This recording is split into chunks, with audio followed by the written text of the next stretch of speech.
You have always wanted to build a waterfall for your reptile tank, but you never knew where to begin? Well, you have come to the right place. Today I will show you one of several ways on how to build a cheap and easy to maintain waterfall for your tank. Welcome to Reptiles Crossing. My name is Lorenz and I hope you enjoy this video.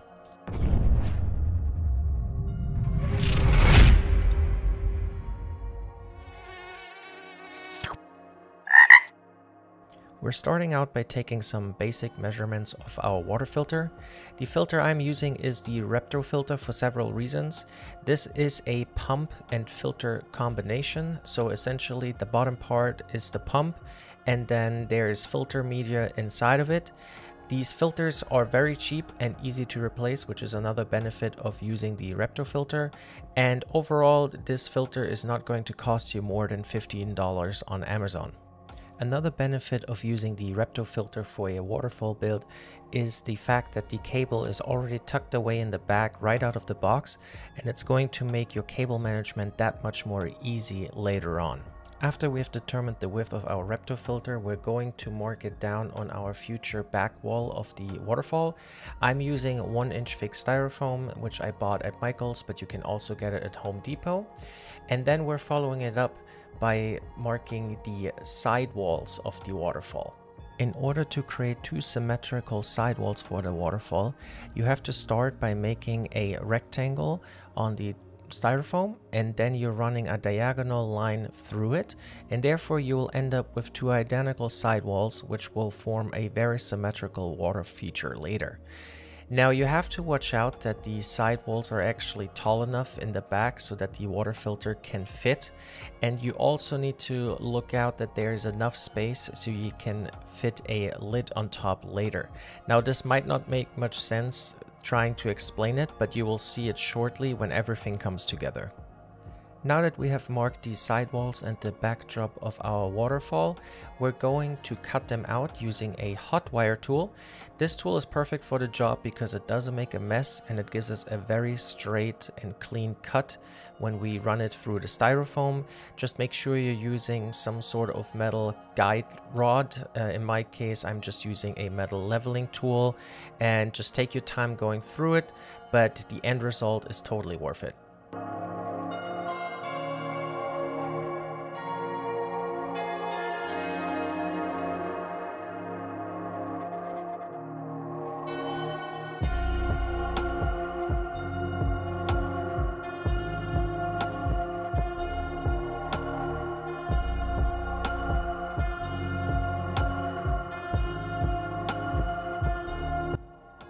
With the pieces cut out, it's time to give it a first rough fit. Essentially, we're just placing the sidewalls and put the backdrop in between, and we're just making sure that everything fits on the bottom piece before we take some markings to know where exactly we have to cut out the bottom piece of the waterfall.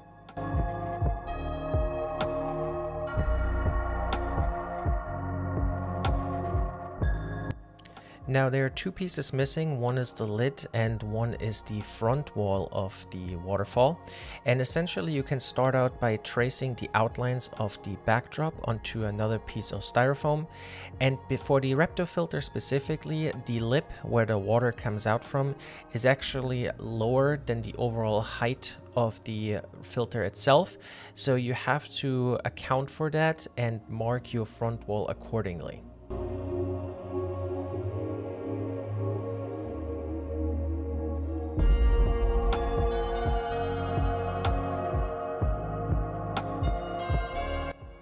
Now that all the pieces are cut out, we're going to glue everything together using aquarium safe silicone. Pro tip, just go and buy Silicone 1 with a 100% silicone label on the front at Home Depot. It comes in clear, white, sometimes even black, but it's only about $5 per tube, whereas you're going to spend $10 or more per tube if you buy silicone that's actually labeled aquarium safe. So save yourself some money, just buy Silicone 1 at Home Depot. Glue everything together and then let it cure for about 24 hours before you continue with the next step.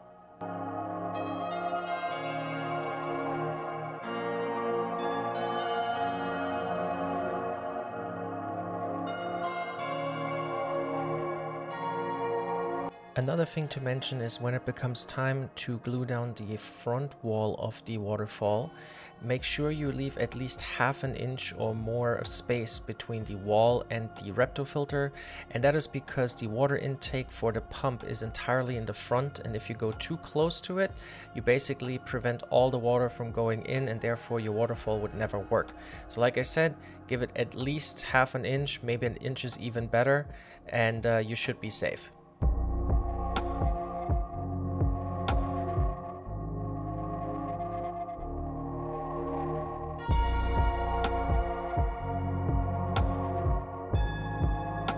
I just wanted to pause real quick and mention that the step I'm doing here is optional, however I find it useful. What I'm doing is I'm ripping leftover pieces of the styrofoam into smaller pieces, and I'm creating some layers to the waterfall where the water will run down to later. But the reason why I'm doing this is because I'm going to cover these steps essentially with some spray foam, and the spray foam takes a very long time to dry if you do very thick layers. So I could just fill the entire layer in between with spray foam, but it would take maybe 2 or 3 days to dry, and by filling some empty space with the styrofoam, I basically make it so the spray foam dries a lot faster. Essentially after 8 to 12 hours I can go ahead and start carving the spray foam into more natural looking shapes. So this is why I'm doing this step.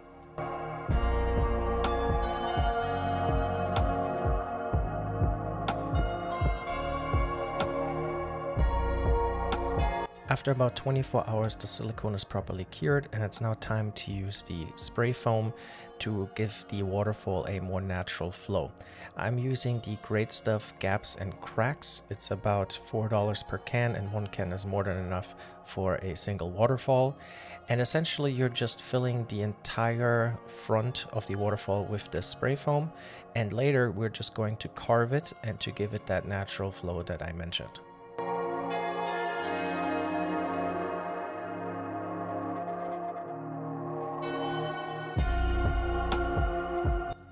Another 12 to 24 hours later, the spray foam has properly cured, and it's now time to start carving it. I recommend using a kitchen knife because you already have one at home. You don't have to go out and spend more money, but you can also buy some specialized razor blade cutting tools. However, again, I recommend the kitchen knife because I also find it the easiest way to cut the foam. And sometimes with these razor blade cutting tools, you just can't get into the really tiny nooks and crannies, and the kitchen knife can do that. In special parts, I'm also using my hands just to rip the foam into shape because it just gives it a little bit more of a natural look. But yeah, overall, you just want to visualize how the water is going to run, and then you're just going to carve it accordingly. You have to make sure that you're getting rid of all the shiny spots of the spray foam. So what I mean by that is once you cut off the surface of it, it's going to get a little bit more of a sponge-like consistency and look. And that's important because when we later layer it with silicone, the silicone won't adhere to any spots that are still shiny. So like I said, just carve it until there's no shiny spots left and everything looks like a spongy substance. And then we're continuing with the next step.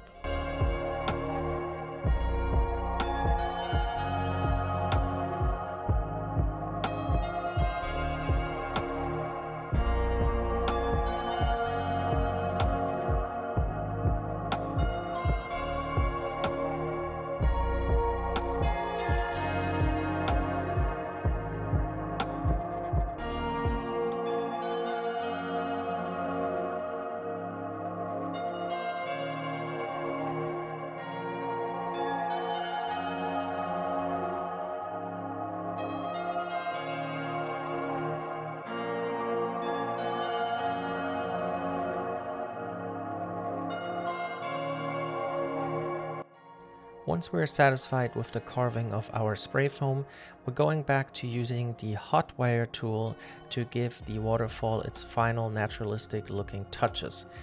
Essentially, I'm using the largest attachment here, which is a half circle, and in between the half circle is a thin piece of wire. That wire will heat up, and then it's an excellent tool to cut some of the styrofoam.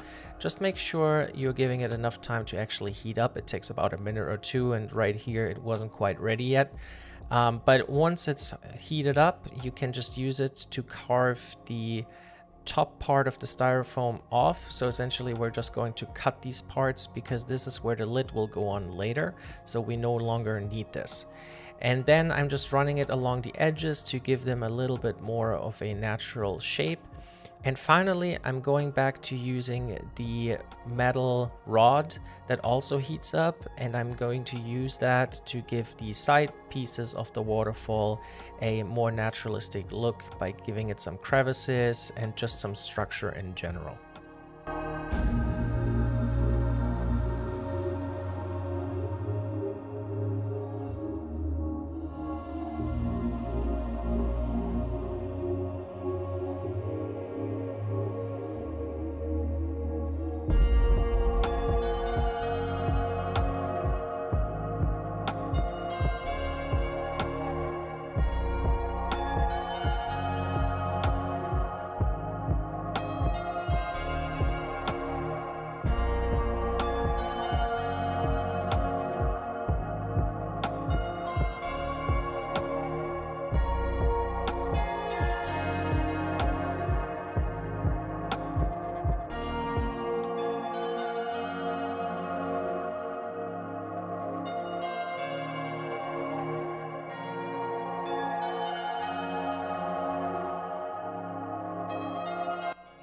And here I'm just marking real quick where the cable is running out later. Essentially, I'm just going to use the hot wire piece again and just carve about a ½ inch deep nook into it. And then I'm going to use this later to run my cable underneath the lid so it's actually hidden away. The last missing piece of the waterfall is the lid, and you can't actually work on it up until you're done with the rest of the waterfall because you need to be able to put in the water filter to take proper measurements. And in my case, I just cut out another piece of styrofoam, and then I used silicone to glue a smaller lip underneath, and then I carved everything once again with the hot wire tool. And with this lip, it allows me to cover the water filter inside completely. So when I look at the waterfall from the front, I do not see it, and it looks really natural. Next up, we're using Drylok Original to give our waterfall more durability and also to waterproof it. You can use Drylok Extreme, it's just even more waterproof, but I believe it comes at a higher cost. So use either Drylok Original or Extreme, whatever you can get your hands on. And in my case, I'm also going to color it just because I don't want my waterfall to be white. If you're unfamiliar with Drylok, it is essentially a color mixed with sand particles, and once this dries, it becomes very hard, almost like concrete, and it actually also gets the feeling of concrete, and therefore it becomes very waterproof, especially if you use multiple layers. I recommend at least 2 layers, but ideally 3 or 4, just because the waterfall is going to be constantly wet. And in my case, I'm also going to color it. I wanted to give my waterfall a dark gray color and not leave it with the white one, which it comes in. And in order to color your Drylok, you actually should use cement or concrete coloring. However, unfortunately, my Home Depot was out of concrete coloring, and neither of the other stores around had any left either, and I could not order it online in time either, so I used an alternative method, which is water-based acrylic color. You can use this, and I've done some research and people have suggested that they have used this before, and water-based acrylic is animal safe.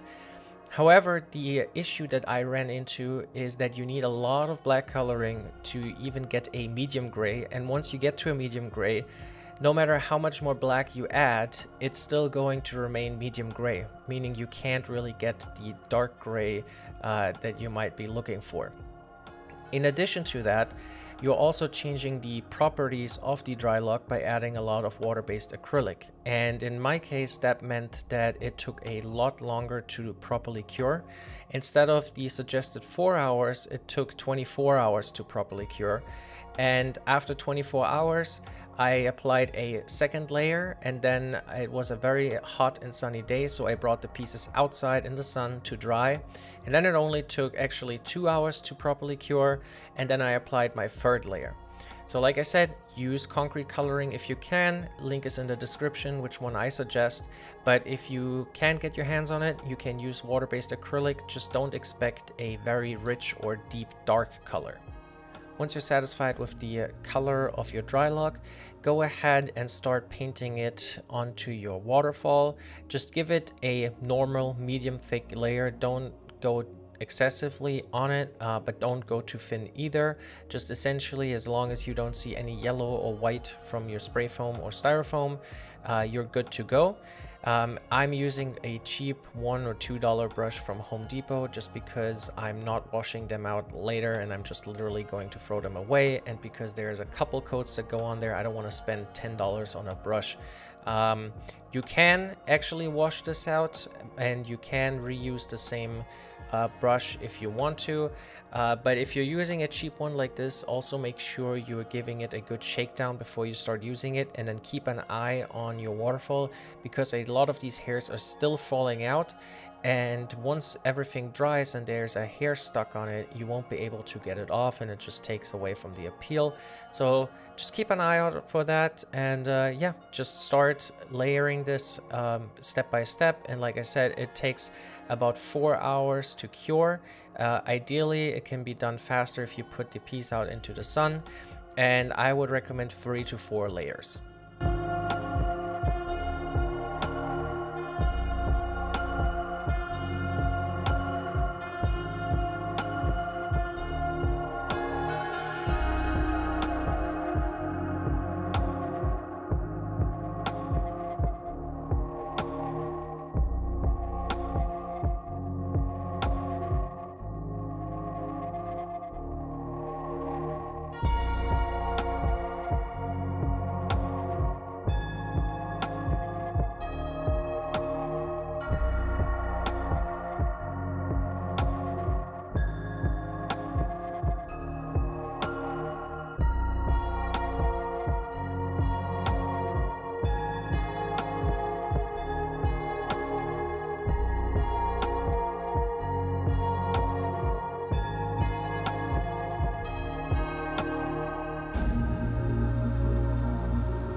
After your last layer of Drylok had enough time to dry, you could consider the waterfall done at this point.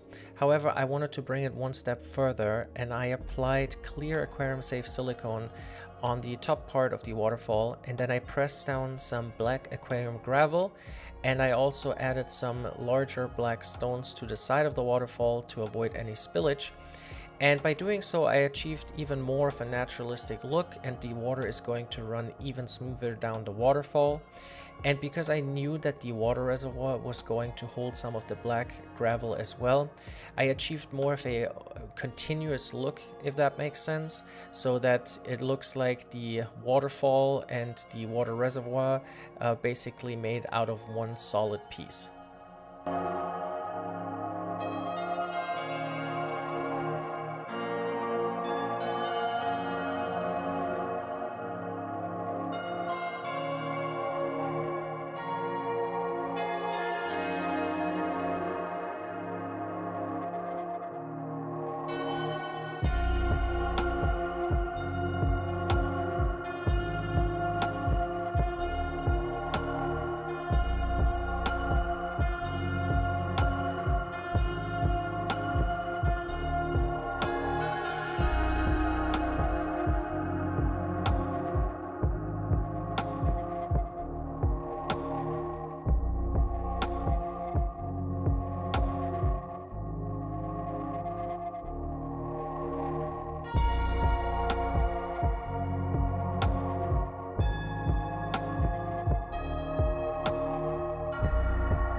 And for the very last step, we're going to secure the lid on top of the waterfall. Now there are two things to consider here. First of all, I want the lid to be on tight so that the animals can't knock over the lid, therefore exposing the water filter and potentially crawling into the water chamber and drowning. And also I want the lid to be removable, so if I need to service the water filter or change the filter pads or even replace the entire filter, I want to be able to access it. So the only and best way I could come up with is by drilling some very shallow holes on the top of the waterfall and the underside of the lid. And inside of these holes, I'm going to glue in some tiny magnets.